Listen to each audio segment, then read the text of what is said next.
Welcome to Islamic Life Coach School Podcast. Apply tools that you learn in this podcast and your life will be unrecognizably successful. Now your host, Dr. Kamal Akhtar.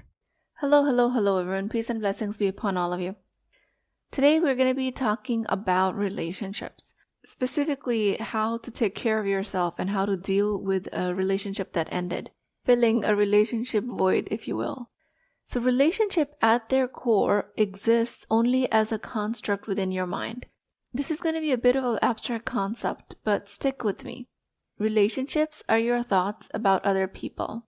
Every memory, perception, emotion tied to someone is a reflection of your mental engagement with them. Your relationship with them exists because you think it does. It's nothing solid. It's your thoughts about them. And just because I'm saying it's your thoughts does not mean it's any less important or less meaningful. Acknowledging that relationships are mental and energetic constructs does not make them less significant or less sacred. And depending on the amount of time you spend consciously or subconsciously thinking how meaningful that relationship was, that's how much weight it will carry for you. And of course, meaningfulness does not always mean a positive meaning. It also means a negative meaning, like holding grudges, being upset or angry at people. That is also a weighted relationship as explained by this definition. But this is a self-harming meaning that you're giving to that relationship. And with this description, the more meaningful a relationship is to you, the more of your mental energy it occupies. So just like your relationship with them exists in your mind, their relationship with you only exists in their mind based on their thoughts about you. This fundamental asymmetry reveals an important truth. You have no control over the relationship they perceive, just as they have no control over how you perceive them and their relationship. Each person's experience of the relationship is entirely their own. By redefining these relationships as thoughts that you hold about someone, you gain power. Instead of focusing on their actions or perceptions, you just slow down and examine your own. What do I think about this person? How do these thoughts make me feel? Are they aligned with my values? Are these thoughts contributing to my well-being or taking away from it? Do I want to continue investing my mental and emotional energy in this relationship? When you consciously shape your thoughts, you take control of the relationship. You don't take control of it by changing others. That never works. And this practice is what creates emotional freedom, resilience, and a deeper sense of peace around people. So I want to give you an example of a relationship folder that is in your mind. Every interaction you have with another person forms what you call a quote-unquote relationship folder in your mind. These folders are not, of course, tangible, but they represent the mental space and energy you allocate to each relationship.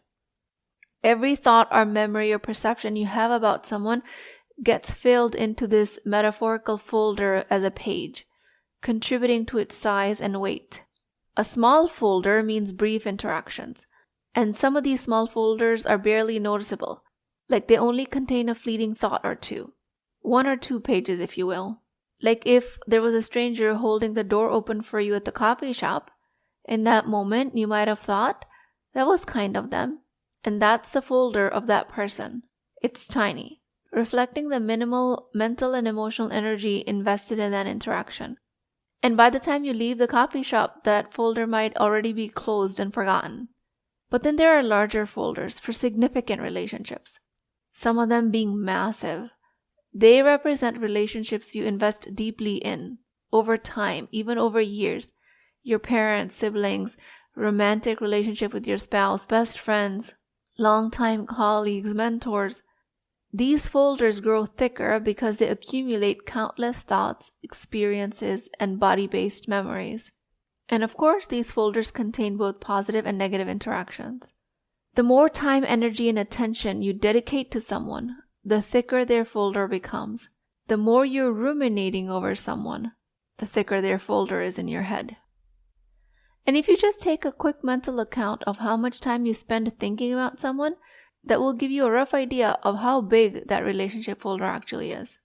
And interestingly enough, there are some surprising folders in your mind too, and they can become quite large even if the person in the relationship only exists in your imagination, like you've never met them personally, like celebrity admirations. When you know a great deal about a public figure or you deeply admire them, you feel connected to their work, even though they might have no idea you exist. And then there's fantasized relationship, a thick folder for someone you wish you were closer to. These relationship folders don't need any physical interactions to become thick and meaningful. Take, for example, the profound connection Muslims feel towards the Prophet Muhammad, peace be upon him. This connection is created through reflections on his life, teachings, and character, studying the seerah, being inspired by his way of living, by his message, even though no one alive today has met him. Every story of his compassion, every hadith detailing his wisdom, and every moment spent at prayer and recitation of the Quran adds to this folder. I'm telling you this because relationships are not defined by shared time or experiences with this person. They're defined by the depth of thoughts and emotions you're investing with them. I'm laying this foundation because this powerful reminder of how thoughts alone have the capacity to create deep, meaningful connections will help you get over a relationship void. So far, we've established that the size of a relationship folder correlates directly with its emotional weight. When a relationship is healthy and fulfilling, the folder is filled with joy of positive emotions and memories.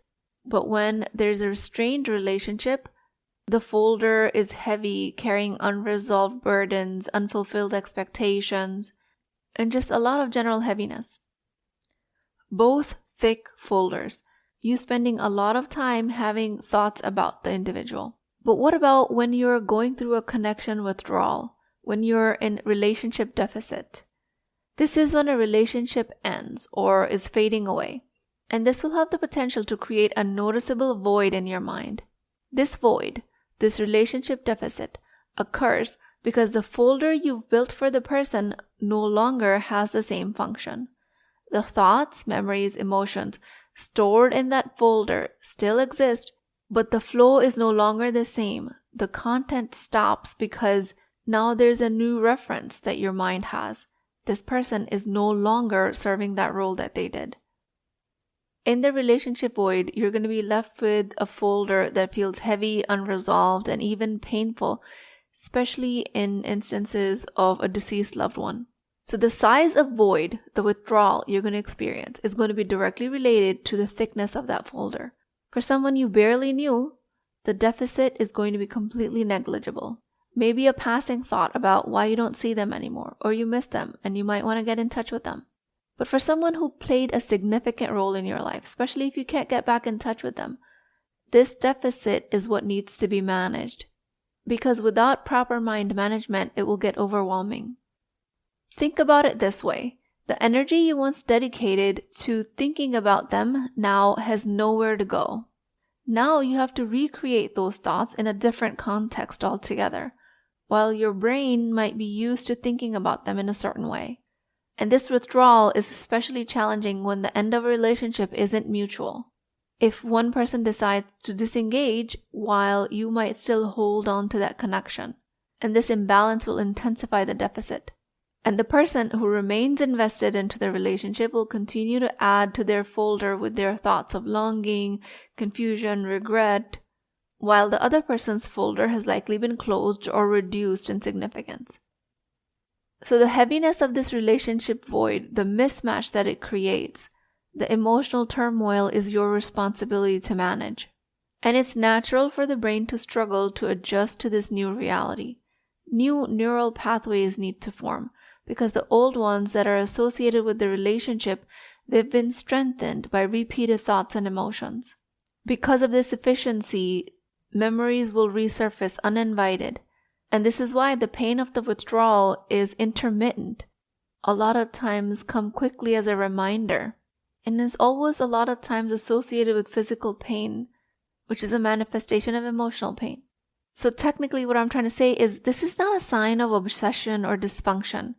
It's just simply the brain doing what it's designed to do, replaying familiar patterns until it has had a chance to learn a new way forward.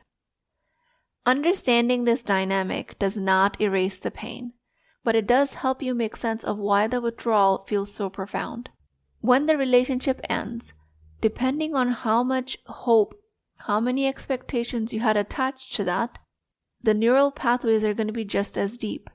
And these neural pathways that I'm using the metaphorical example of folders for, they don't just disappear, they remain active, which leaves your mind habitually searching for the same connection that no longer exists. To be able to deal with it masterfully, this is why I want you guys to start defining the end of a relationship as a relationship void.